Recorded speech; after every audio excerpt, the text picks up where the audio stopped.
오늘 우리에게 주시는 하나님의 말씀은 마태복음 5장 38절부터 48절까지의 말씀입니다. 마태복음 5장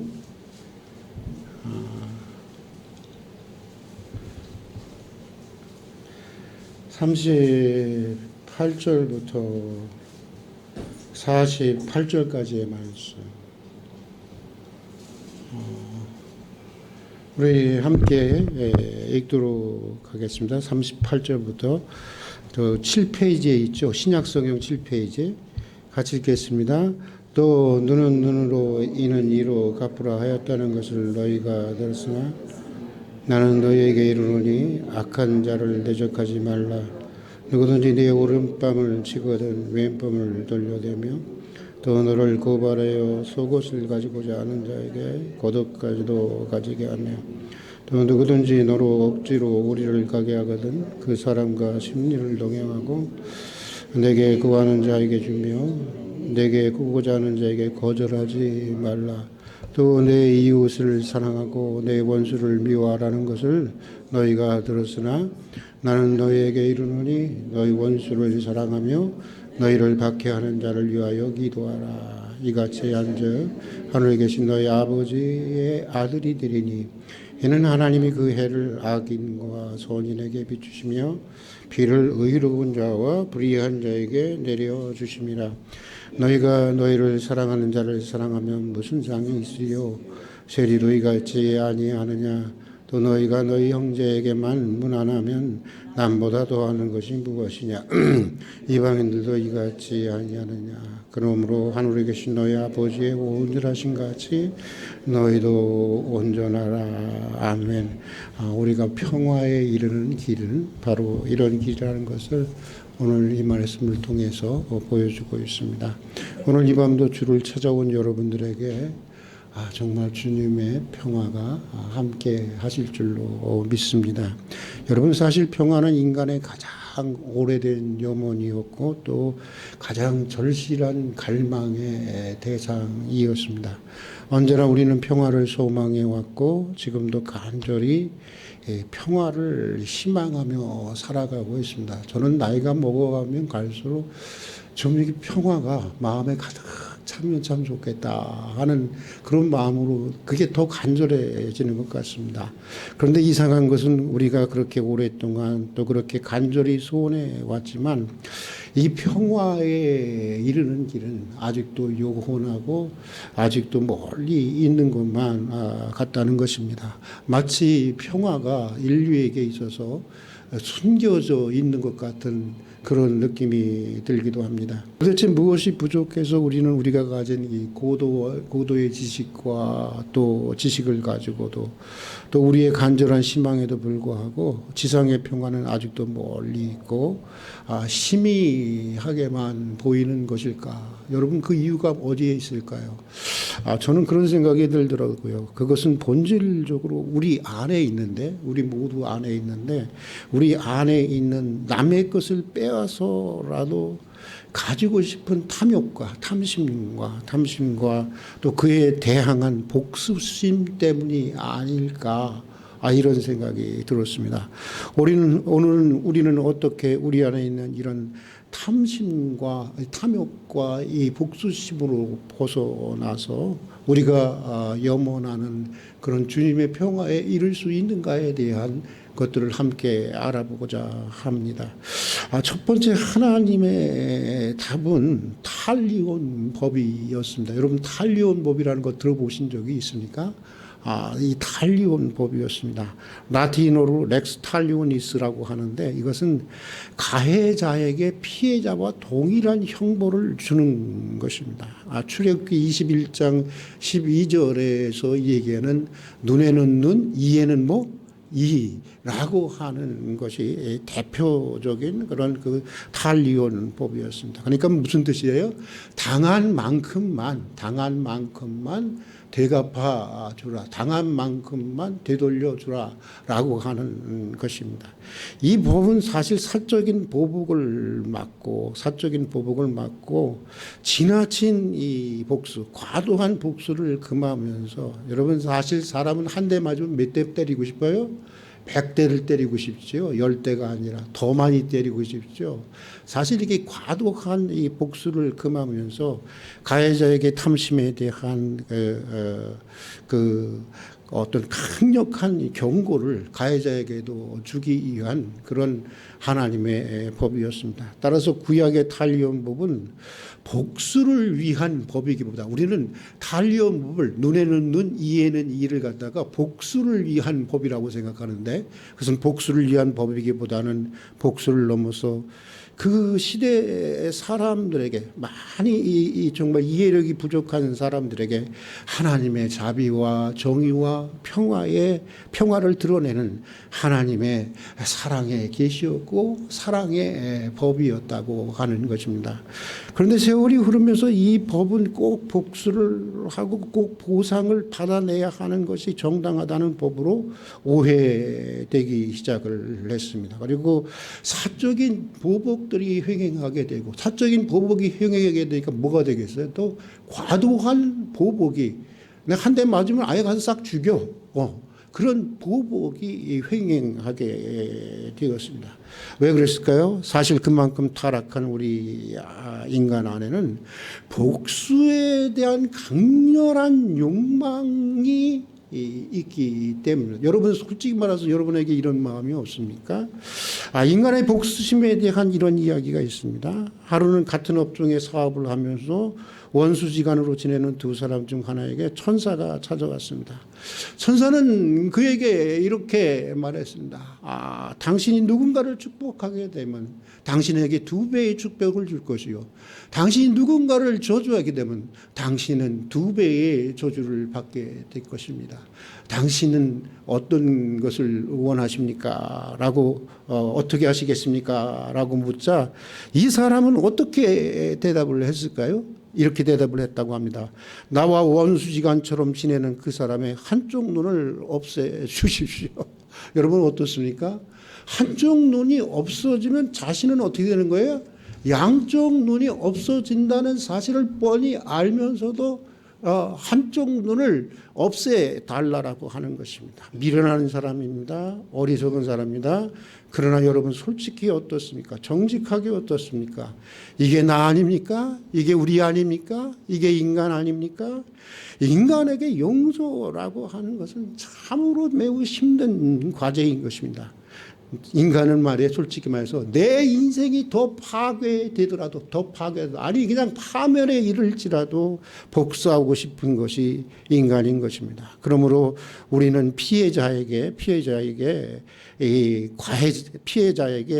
가해자가 왜 그것도 용서를 못하느냐. 이 일본 사람들의 태도를 보면 나는 참 이해가 안 가요. 왜 용서도 못하느냐 하면서 용서를 가볍게 여기거나 용서를 다그쳐서는 절대로 되는 것이 아닙니다. 타인에게도 그렇지만 자신에게도 그래야 하는 것입니다. 자신이든 타인이든 간에 우리는 상처를 주는 것을 매우 두려워할 줄 알아야 되고 또 상처받은 마음을 최대한 이해해 주려고 하고 그래요. 많이 아프셨죠. 저 같으면 저 같아도 너무 많이 아팠을 것 같아요. 이렇게 이해해 주고 보듬어 주려고 해야 하는 것입니다. 어쩌면 인간은 보복의 존재라고도 말할 수 있기 때문인 것입니다. 그런데 주님은 이런 우리에게 탄리언법에서 통해서 주신 하나님의 본래의 뜻을 이 구약에 주신 그 본래의 뜻이 무엇인지를 밝히면서 이렇게 복수심에 불타는 우리에게 이렇게 말씀하고 있습니다. 우리 한번 다 같이 5장 33절에서 45절까지 다시 한번 읽어보도록 하겠습니다. 같이 읽겠습니다. 시작. 또 눈은 눈으로 이는 이로 갚으라 하였다는 것을 너희가 들었으나 나는 너희에게 이르노니 악한 자를 대적하지 말라. 누구든지 내 오른뺨을 치거든 왼뺨을 돌려대며 또 너를 고발하여 속옷을 가지고자 하는 자에게 겉옷까지 가지게 하며 또 누구든지 너로 억지로 오리를 가게 하거든 그 사람과 심리를 동행하고 내게 구하는 자에게 꾸며 주며 내게 꾸고자 하는 자에게 거절하지 말라. 또 내 이웃을 사랑하고 내 원수를 미워하라 하였다는 것을 너희가 들었으나 나는 너희에게 이르노니 너희 원수를 사랑하며 너희 박해하는 자를 위해 기도하라. 이같이 한즉 하늘에 계신 너희 아버지의 아들이 되니 이는 하나님이 그 해를 악인과 선원에게 비추시며 비를 의로운 자와 불의한 자에게 내려주심이라. 여러분, 이게 어떻습니까? 이 말씀, 오늘 말씀이 어떻습니까? 이게 정말 가능한 일일까요? 어떤 사람이 그러더라고요. 충분히 가능하대요. 오른밤을 맞으면 왼밤을 돌리고 그 다음에 진단서를 띄면 된다는 것입니다. 여러분, 그런 거 말고요. 정말 이 말씀 그대로 이게 가능한 일입니까? 하나님은 우리가 이런 방향으로 살아가라고 해서 주신 것일까요? 이것이 가능하기 때문에 주신 것일까요? 가능하기 때문에 주신 것입니다. 단도직입적으로 얘기해서 하나님의 말씀 어느 것도 가능하지 않기 때문에 주어진 것은 아무것도 없습니다. 우리의 힘으로는 불가능하지만 성령의 은혜 가운데 연습하면 언젠가는 우리가 도달할 수 있는 계명이기에 하나님이 주신 거예요. 우리는 이걸 여러분 잊지 말아야 하는 것입니다. 그러나 저는 한 인간으로서 솔직하게 얘기해서 이걸 실천한 자신이 없어질 때가 참 많이 있습니다. 그러면서 불의한 자들의 횡포와 약탈이 우글대는 현실에서 이거 주님 너무 한가하신 말씀을 하고 있는 것이 아닌가 하는 반발심마저 들 때도 있습니다. 또 우리가 뻔히 보고 있는 오늘의 불의하고 폭력적인 현실 앞에서 억울한 사람들의 눈물들을 보면 지난 시간에 최상병 어머니의 편지를 보면서 얼마나 같이 울었는지 모르겠어요. 눈물들을 보면 이게 정말 평화의 길인지 아니면 악을 조장하는 길인지 이것은 그냥 단순한 굴종이 아닌가라고 하는 생각이 들기도 합니다. 그러나 깊이 생각해 보면 그것은 진실이 아닙니다. 복음서와 성경 전체를 볼 때 예수님은 우리가 절대로 하나님의 자녀인 우리가 절대로 굴종적인 삶을 비루한 삶을 살기를 원하시는 분이 아닙니다. 굴욕은 잠깐이고 이익은 영원하다.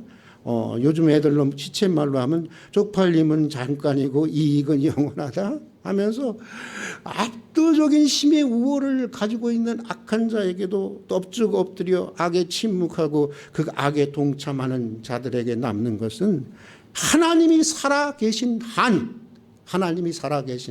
모멸감과 교도소뿐인 것입니다.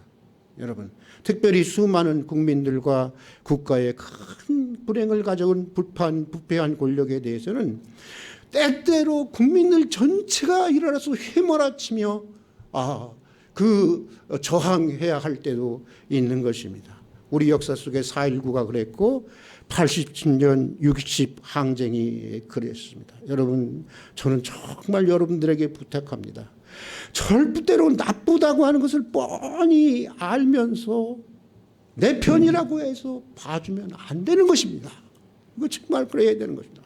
그것은 명백한 하나님 앞에서 죄라는 사실을 인정해야 하는 것입니다. 알아야 하는 것입니다. 우리는 내 편을 떠나서 하나님을 두려워할 줄 알고 오직 진실만을 보려고 하는 마음을 가져야 하는 것입니다. 저는 끝까지 여러분들은 어떻게 할지 모르지만 최상병의 문제에 대해서 어떻게 처리한지를 볼 것입니다. 그 진실을 볼 것입니다.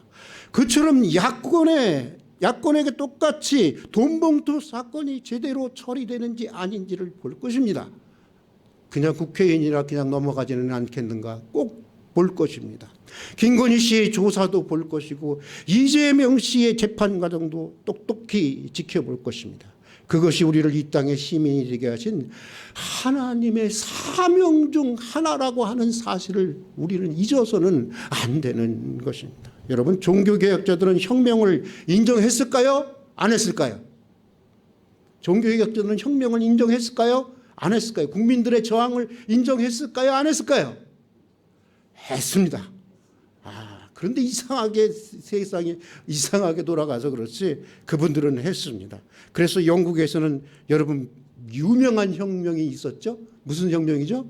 청교도 혁명이라는 것이 일어나게 되었고 그 혁명이 언덕 위에 복음의 횃불을 이와 같은 나라가 되어보자는 미국을 건립하게 되는 미국의 건국의 신앙적 기반이 되지 않았습니까? 여러분, 그러니까 여러분, 주님은 악인의 악에 항거하지 말라는 것이 아니라는 것입니다. 그러니까 오늘 본문을 오해하지 말라는 것입니다. 법적 소송도 하지 말고 정의롭든 말든 다 받아들여라는 것이 아니라는 것입니다. 항거는 하더라도 한 인간으로서 악을 행하는 사람들도 포용하라는 것입니다. 악인도 마귀가 아니라 사람이라는 것입니다. 어떻게 하든지 상관없는 그런 마귀가 아니라 그도 하나님의 형상을 가진, 비록 악인이지만 하나님의 형상을 가진 사람이라고 하는 것을 인정하라고 하는 것입니다. 영원히 패자거나 영원히 단죄하지 말라는 것입니다. 언제나 변화될 가능성을 인정하고 싸우면서도 사랑하라는 것입니다. 북한의 김정은 정권에 대해서도 마찬가지입니다. 우리가 정말 그리스도인이라면 제대로 가르쳐야 하는 거예요. 교회는 싸우면서도 우리는 그들의 변화를 위해서 사랑으로 기도해야 하는 것입니다. 여러분 믿습니까? 네, 그게 맞는 것이죠. 여러분, 본문을 통해서 예수님이 하시고 싶은 말씀은 그리스도인은 악인의 폭력적인 힘이 아니라 하나님의 사랑의 힘을 가져야 한다는 것을 얘기해 주고 있는 것입니다. 예. 세상에 어떤 힘이 주눌러도 짜부러들지 않는 정신적인, 위축되지 않는 정신적인 존재가 되라고 하는 말입니다. 내면의 영적인 명랑함을 잃지 말고, 우리 안에 명랑함을 잃지 말고 기쁨과 희망을 상실하지 말라는 것입니다. 그리고 악인까지도 변화시키시고 역사의 수레를 승리의 길로 밀어 올리시는 누구를 믿으라는 것입니까? 하나님만 믿으라고 하는 것입니다. 그러면 마음에 무엇이 생길까요? 여우가 아니라 여유가 생기니라. 마음에 여백이 생기니라. 누군가를 받아들일 공간이 생기는 것입니다. 복수심이 점점 더 사라지고 떵떵거리며 사는 악한 자들이 오히려 딱하고 초라하게 여겨지는 것입니다. 그들 뒷면에 존재하는 그 인생에 대한 허무함, 두려움, 그리고 경박함의 진실한 연민을 느끼게 되는 것입니다. 수천억, 수조 원대의 부자가 가진, 그리스도인이 가진 겸손을 본 사람은 수백억을 가졌다고 우쭐대는 사람을 보면 뭔가 연민을 느끼게 되어 있는 것입니다. 그렇지 않습니까? 또 세계적인 석학이면서도 자신을 낮추는 그리스도를 본 사람들은 박사다 교수다 하면서 의시되는 사람들을 보면 딱하게 보이는 것입니다. 저는 딱하게 보이지 않으려고 의시되지 않습니다. 예. 그래서 오리를 가자면 심리도 가지게 되는 것이고, 속옷을 빼앗으려는 자에게 겉옷마도 줄 수 있는 것입니다. 두려워서가 아닙니다. 절대로 두려워서가 아닙니다. 그들의 위선과 허영을 비웃기 위한 것도 아닙니다. 진정한 자유는 소유나 힘에 있지 않음을 진심으로 가르쳐주고 싶기 때문인 것입니다. 네. 나이 60이 넘어서야 이제 그것을 알게 된 것입니다. 얼마 전 한 100억대를 가졌다고 가난한 사람을 우습게 여기는 사람을 만나면서 처음에는 솔직히 말해서 우스웠어요. 정말 꼴값을 떠는구나 그랬는데, 화도 났지만 곧 그가 비루해 보였고 너무나도 딱하게 보였습니다. 인간적인 연민이 느껴지더라고요. 저도 그러고 보면 이제 조금 잘한 것 같습니다. 기독교 2000년 역사 속에서 가장 위대한 성인으로 알려진 아시스의 성 프란치스코의 유명한 노래 중에 여러분 평화의 노래가 있지 않습니까? 저는 요즘에 그 노래를 자주 부르게 됩니다. 아마 6.25가 가까이 오기 때문에 그런지 모르겠습니다. 한번 우리 같이 한번 따라서 한번 해봅시다. 주여 나를 평화의 도구로 써주소서. 미움이 있는 곳에 사랑을, 다툼이 있는 곳에 용서를,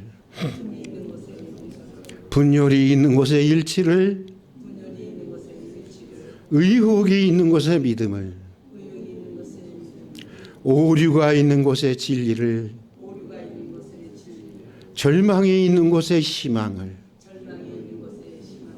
어둠에 있는 곳에 빛을, 슬픔이 있는 곳에 기쁨을 가져오는 자 되게 하소서. 위로받기보다는 위로하고 이해받기보다는 이해하며 사랑받기보다는 사랑하게 하여 주소서. 우리는 줌으로써 받고 용서함으로써 용서받으며 자기를 버리고 죽음으로써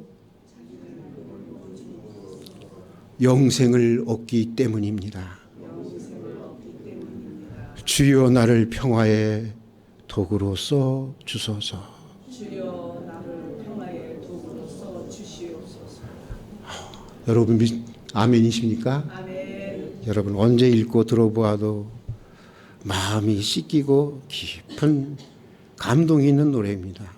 여러분 평화를 위해서는 평화를 위해서 자신을 헌신하는 평화를 만드는 사람이 필요한 것입니다. 하나님은 오늘도 평화를 만드는 사람들을 찾고 있는 것입니다. 우리 안에 있는 탐심과 복수심에서 우리 벗어나서 하나님의 평화의 도구들이 되십시다. 그런 사람이 되기를 주님의 이름으로 축복합니다. 같이 기도하겠습니다. 세상은 평화를 원한다고 하지만 전쟁의 소문은 늘어가기만 합니다. 저희로 평화를 위해서 살고 일하고 평화를 만드는 사람들이 되게 해 주시옵소서. 우리 가정, 교회, 직장, 학교, 일터, 사업터라고 하는 소박한 일상의 현장에서만이 아니라 동시대를 살아가는 지구촌 모든 사람들과 더불어 평화를 만들어가는 저희들이 되게 해 주시옵소서. 특별히 남과 부 그리고 좌우 여야의 첨예한 갈등과 분열 속에 있는 우리 사회가 서로에 대한 복수심과 적대감을 내려놓고 평화의 길로 나아가게 해 주시옵소서.